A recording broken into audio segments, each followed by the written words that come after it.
ini pun sakit matos. Niki makaten. Niki enten ani Imam Ibnu Asakir meriwayatkan di masa Sayyidina Umar ada seorang pemuda yang rajin ke masjid. Ada seorang lelaki yang kalau beribadah, beriktikaf sering ke masjid. Suatu ketika berjumpa dengan perempuan, pun luru-luruan, sudah berduaan. Lalu kemudian perempuan niki mengajak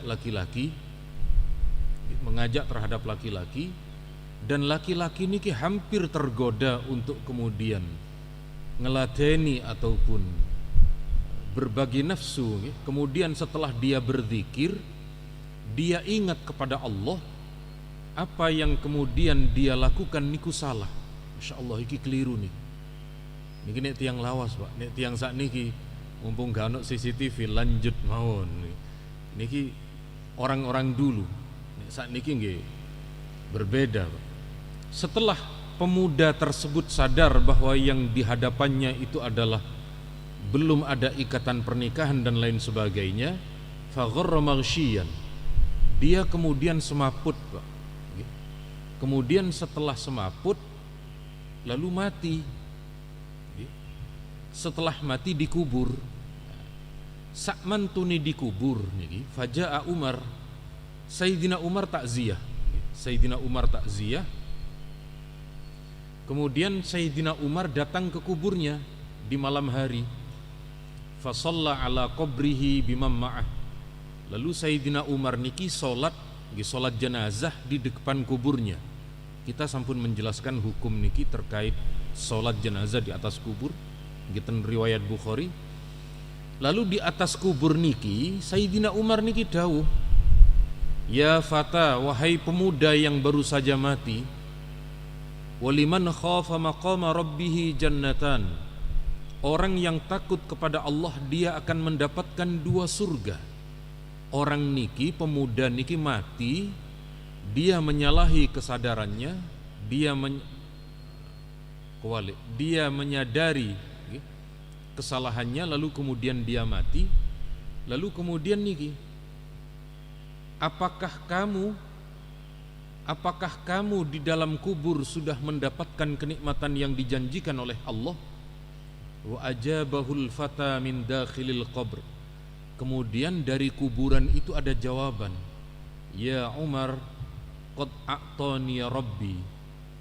Wahai Umar, saya sudah diberi oleh Allah kenikmatan itu.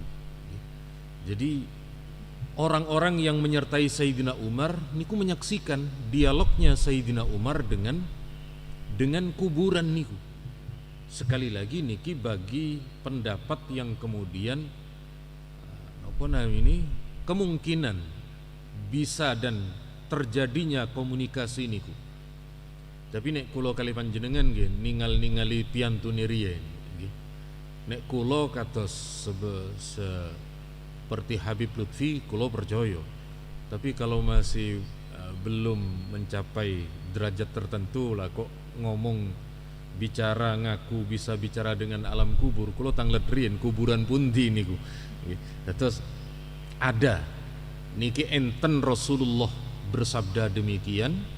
Kemudian ternyata selain Nabi, Sayyidina Abu Bakar niku juga Sayyidina Umar niku mengalami, dan niku dikutip oleh Al-Hafidh Ibnu Katsir. Andaikan niki kisah bohong, tidak mungkin Imam Ibnu Katsir niki kemudian mencantumkan. Sekali lagi niki riwayat miturut pendapat yang membolehkan. Wow, muncul apa boten wow? Muncul nggih? Oh nggih. Apunten. Kemudian berikutnya inggih menika, nah niki yang kemudian kalau wow versinya sahabat Ibnu Umar, Nabi meriwayatkan ada dialog. Niki riwayat versi Siti Aisyah.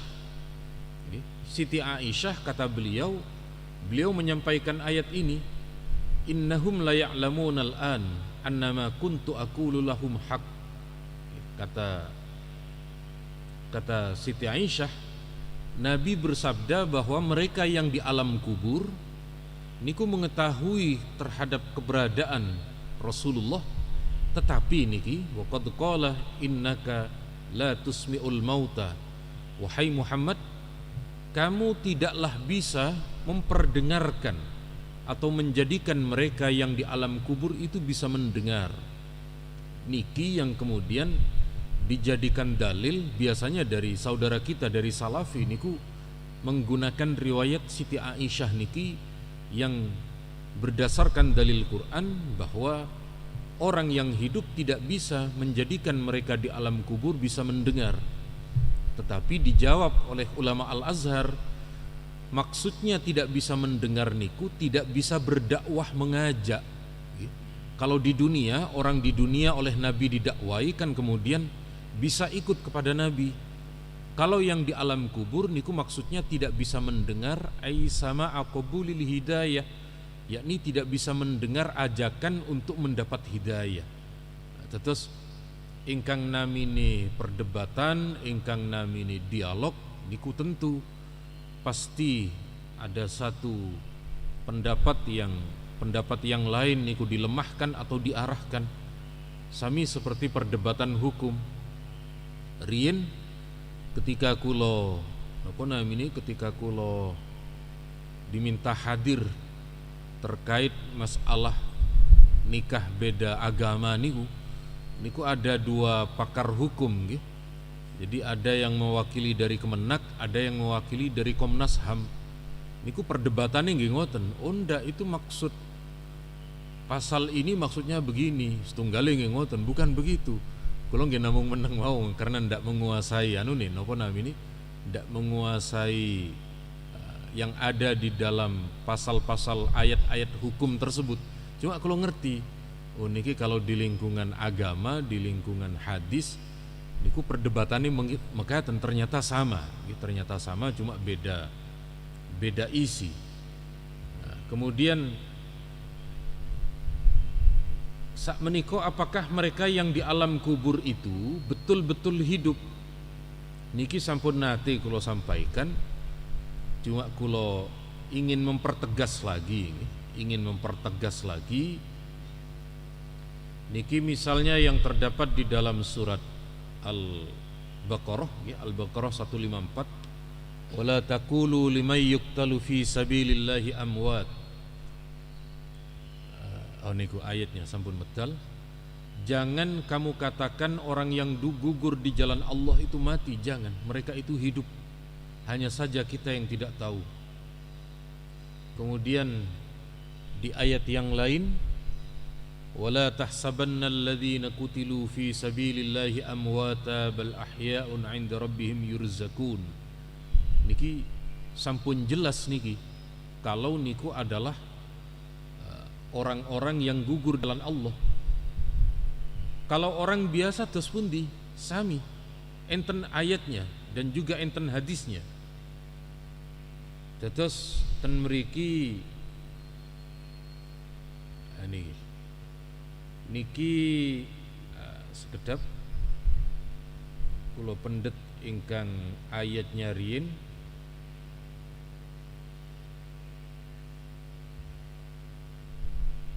Niki enten ten surat At-Taubah ayat 105. Sepindah malih ada di dalam surat At-Taubah ayat 105. Ten ayat niki Allah dawuh wa qul i'malu fasayarallahu 'amalakum wa rasuluhu wal mu'minun. Wahai Muhammad, katakanlah Allah akan melihat terhadap amalmu. Tidak hanya Allah, tetapi juga Nabi dan juga orang-orang yang beriman. Niku sampun surat At-Taubah notereng. Sampun surat At-Taubah lagi. Kata Imam Ibnu Katsir, orang yang hidup niki amal perbuatannya dilaporkan, diberitahu kepada mereka di alam kubur, tidak hanya orang yang hidup tetapi juga kepada orang yang sudah wafat. Niki enten tafsir Ibnu Katsir. Lalu kemudian Ibnu Katsir mencantumkan hadis niki. Di hadis berikutnya niki, inna a'malakum tu'radu ala aqaribikum wa asyairikum minal amwat.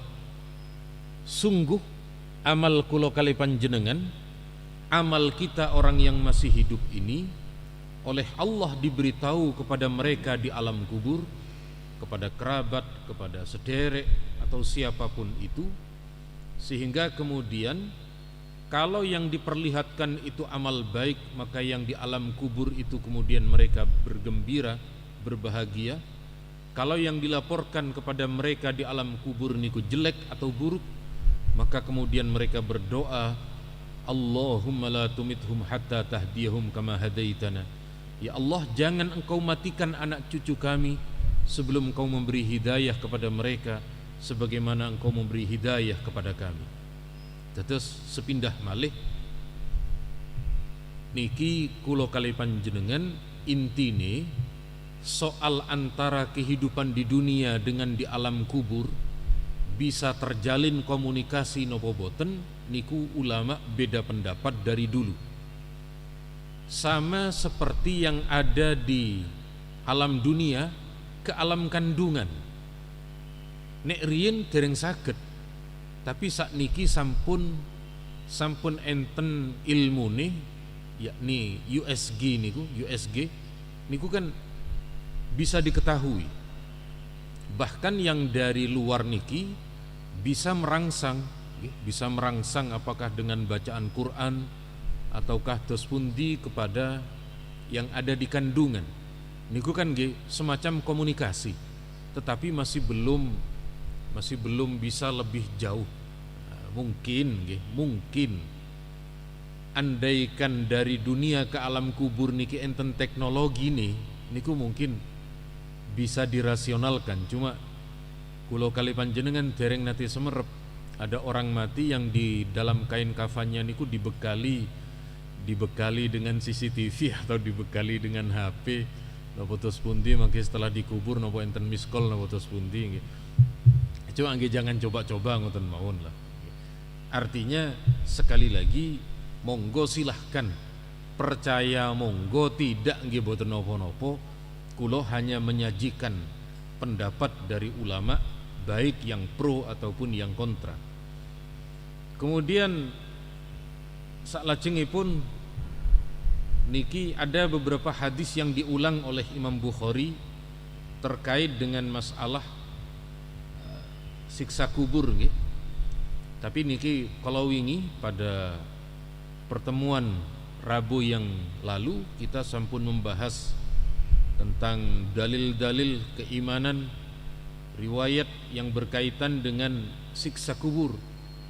Niki kata Siti Aisyah, terus kalau Siti Aisyah niku percaya siksa kubur, tapi Siti Aisyah tidak percaya adanya dialog antara orang yang hidup dengan orang yang mati.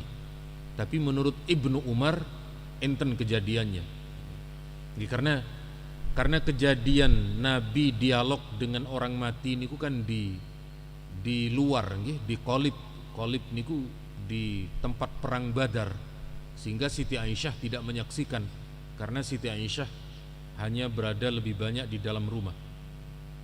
Kemudian niki kata Siti Aisyah, Rasulullah tidaklah melakukan sholat kecuali di dalam sholat itu Rasulullah, kata beliau, selalu meminta perlindungan kepada Allah dari siksa kubur.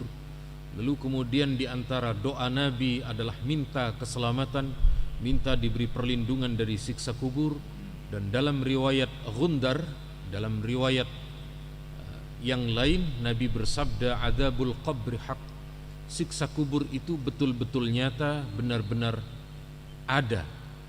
Terus sekali lagi kulo kali panjenengan tetap meyakini berkaitan dengan siksa kubur karena hadisnya niki sahih, bahkan tidak hanya sekedar sahih. Kalau wingi sampun kita jelaskan, para sahabat yang meriwayatkan siksa kubur ada 32 sahabat. keranten sampun hampir setengah jam kulo cekapaken semanten.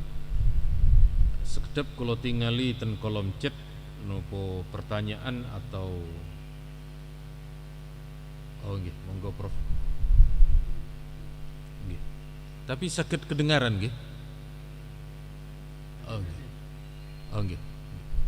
Monggo menawi wonten yang ditanyakan baik seputar masalah ini ataukah masalah yang lain.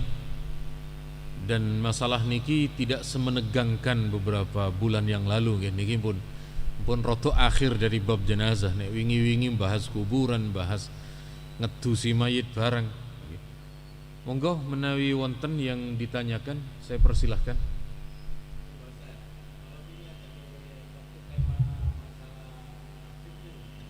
Oh nggih.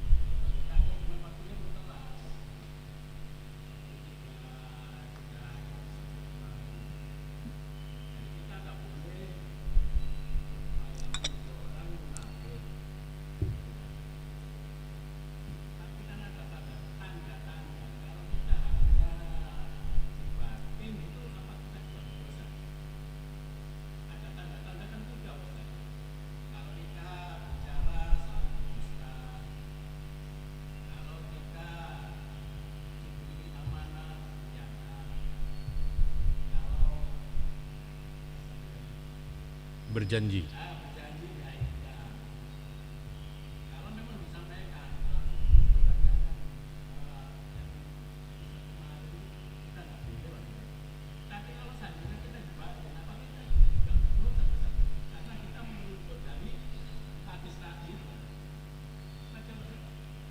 Nggih, matur nuwun.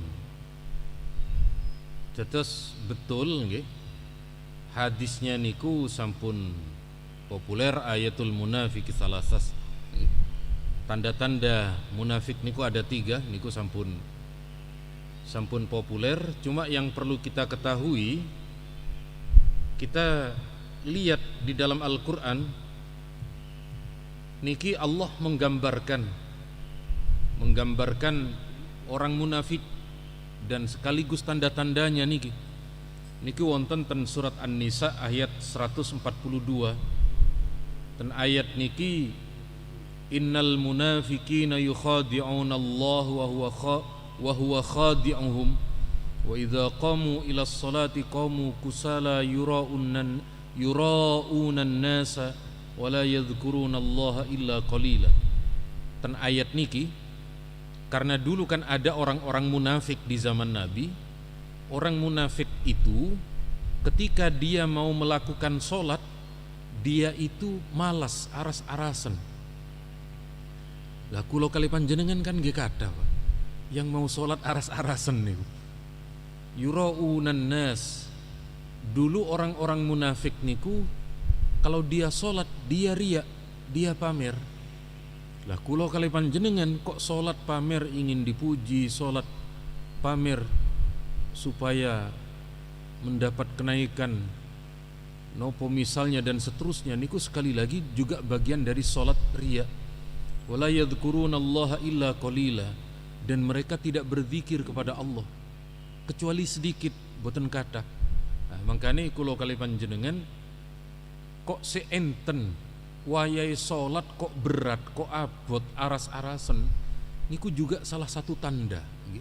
Salah satu tanda orang munafik niku berat melakukan sholat. Sekali lagi niki tanda selain yang terdapat dalam riwayat Imam Bukhari dan Muslim.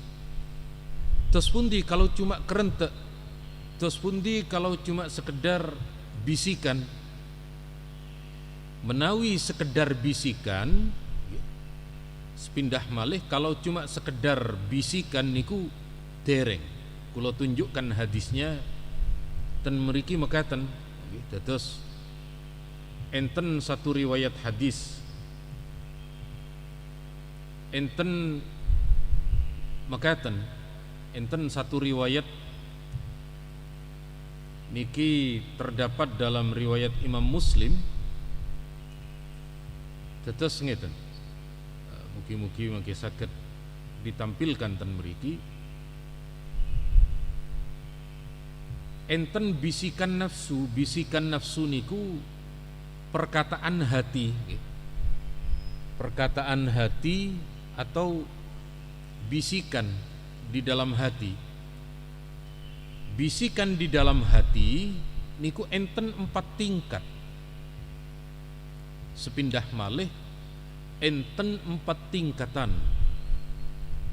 Enten namine khotir niku kerentek. Kerentek niku wong iki koyok-koyok apine nyolong niku. Biasa kan wonten. Wong iki koyok-koyok atine ngeten. Niku mesti kerentek niku wonten. Nggih.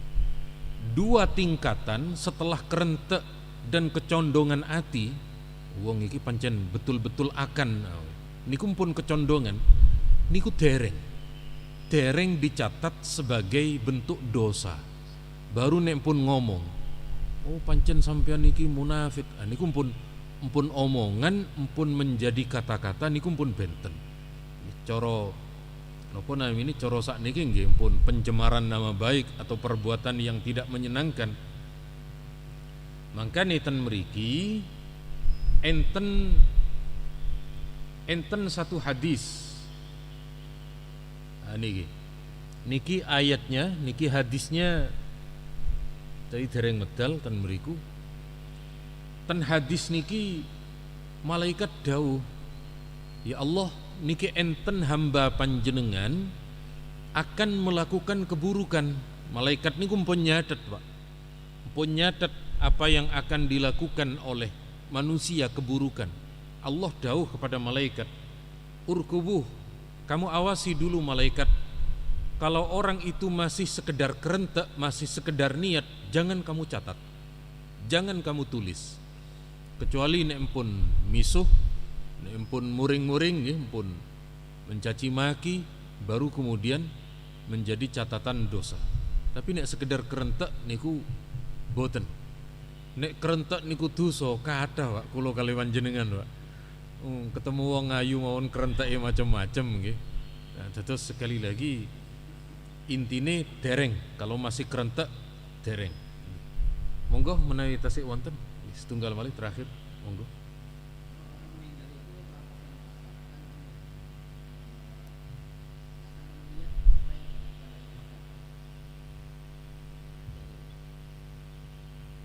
Matur nuwun. Kalau sudah meninggal, apakah di alam kubur tahu, merasakan apa yang dialami oleh orang hidup? Kulo akan menyampaikan riwayat dan pendapat ulama.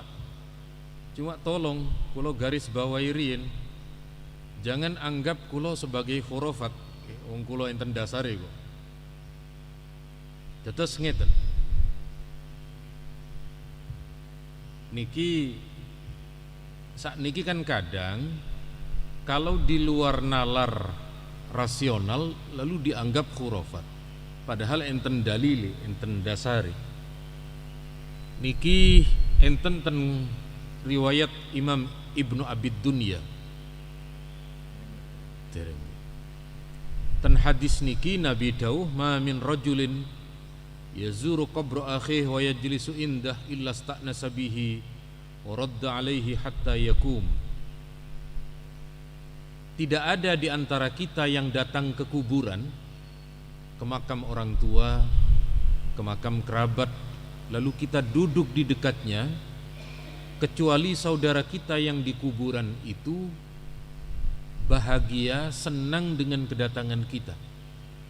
Oh sing teko anakku, oh sing teko putuku, oh sing teko niki konco, oh ini yang datang teman saya, dulu dia punya hutang sebelum saya meninggal, ndak tahu moro nang omah, begitu aku meninggal dia datang ke kuburku jaluk sepuro kayak iso nyaur misalnya. Terus hadis niki terdapat dalam riwayat Imam Ibnu Abdil Bar dan beberapa riwayat ulama yang lain. Kemudian kita tinggali yang disampaikan oleh Syekh Ibnul Qayyim, murid dari Syekh Ibnu Taimiyah. Dereng ya. Dan meriki kata Syekh Ibnul Qayyim, al-ahadis wal asar tadullu ala anna zair mata jaa bihi mata jaa alima bihil mayyit wa sami'a salamahu wa anisa bihi wa radda alaih. Berdasarkan dalil hadis, di antaranya hadis wau yang kulo sampaikan, hadis ini adalah sebuah petunjuk, sebuah dalil manakala orang yang berziarah datang ke kubur, orang yang dikubur niku semerep. Siapa yang datang senang dengan kehadirannya, bisa menjawab salamnya. Cuma awak dewe boten kerungu. Nek awak dewe kerungu, Pak, waalaikumsalam, insyaallah gak balik ten kuburan. Itu Pak, Fatihah nang omahe timbangane dijawab karo sampean. Karena ndak dijawab itu, kula kali panjenengan seneng ziarah kubur. Nah, terus niku enten manfaatnya niku. Kata beliau, keistimewaan ini, kenikmatan ini tidak hanya berlaku bagi syuhada, tetapi bagi setiap arwah mukmin yang di alam kuburnya mendapatkan kenikmatan, niku bisa merasakan dan mengetahui, diberitahu. Tepatnya niku diberitahu, bukan mayitnya yang tahu boten, tapi mayitnya yang diberitahu, diberi laporan, ini anak cucunya sampean, ini begini dan seterusnya. Sepindah malih niki soal khilafiyah. Percatos monggo, nek kula 100% percaya. Berdasarkan nopo? Berdasarkan dalil dan pendapat ulama, bukan berdasarkan pengalaman. Sebab kula dereng pengalaman nek kula, Pak.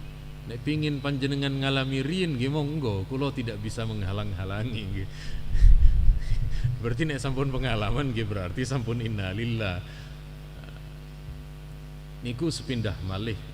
Terus nggih matur nuwun, intinya monggo selama kula kali panjenengan di antara sesama umat Islam niki enten beda pendapat, dan selama masih ada rujukan, masih ada riwayat, monggo kita terima sebagai perbedaan pendapat. Kulo yakin panjenengan yang menjadi dosen, panjenengan yang ini telah melewati sekian ilmu tertentu, panjenengan akan menemukan, oh ini teori A miturut guru besar niki teori B miturut guru besar yang satunya. Niku pasti enten terjadi perbedaan analisa ataupun perbedaan pendapat. Kalau panjenengan di ilmu sains menerima perbedaan niku, maka juga semestinya di dalam Islam ketika ada perbedaan niku, kulo kali panjenengan langkung lebih legowo karena jumlah dalil niku teramat sangat banyak.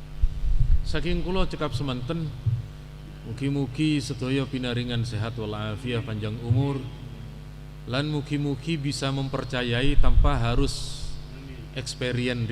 tanpa harus eksperimen dulu, cekap kemudian bisa memahami dan bisa mengetahui. Lan mugi-mugi sedaya pinaringan rezeki yang halal lan berkah, keturunan ingkang ahli ilmu, ahli ibadah, dengan keberkahan kita mengkaji sabda Rasulullah melalui hadis yang paling sahih, yakni hadis Bukhari. Amin Allahumma amin. Al-Fatihah.